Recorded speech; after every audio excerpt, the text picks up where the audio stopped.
এই স্বাধীনতা বিরোধী যারা জামাত বিএনপি রয়েছে তারা গতকালও এখানে সাধারণ কোমলমতি ছাত্রদেরকে সামনের সারিতে দিয়েছেন।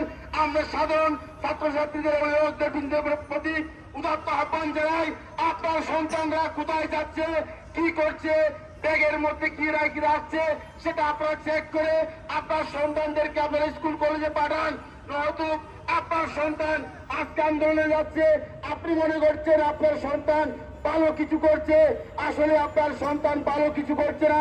আপনার সন্তানের মাথা মগজ লড়াই করে তারা এই স্বাধীনতা বিরোধী যারা এই বাংলাদেশের স্বাধীনতার জন্য যারা মেনে নিতে পারেনি তারা আবারও উৎপেতে রয়েছে। এই আগস্ট মাসকে তারা সামনে রেখে আবারও এই দেশের অগ্রযাত্রা গত 15 বছর যে অগ্রযাত্রা তারা সেটা ব্যাহত করার জন্য তা বিভিন্ন স্থাপনা ধ্বংস করছেন, স্থাপনা ধ্বংস করেছেন। আপনারা দেখেছেন আমাদের এই সামনে পুলিশ বক্স, যেটা হচ্ছে আমাদের জনগণের সেবা দেয়, এই সেবার একটা প্রতিষ্ঠান পুলিশ বক্স। পুলিশ জনগণকে সেবা দেয়। যারা কালকে আন্দোলন করে মিছিল করেছেন তারা দেখেছে পুলিশ বক্সে ওখানে প্রস্তাব করছেন। তারা কোনো সভ্য জাতি হতে পারে না, তারা আপনাদের সুসন্তান হতে পারে না।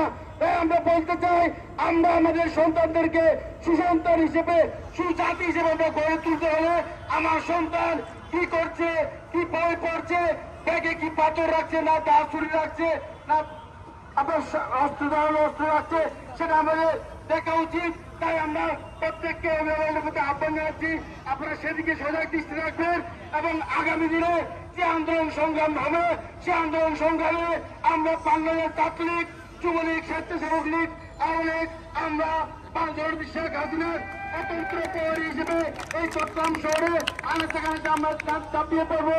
এই আশা প্রত্যাশা রেখে আপনার আমার বক্তব্য শেষ করছি। জয় বাংলা, জয় বঙ্গবন্ধু। ধন্যবাদ। আসলে এখানে আমাদের সবার কাজ চলছে, আমাদের মহানগর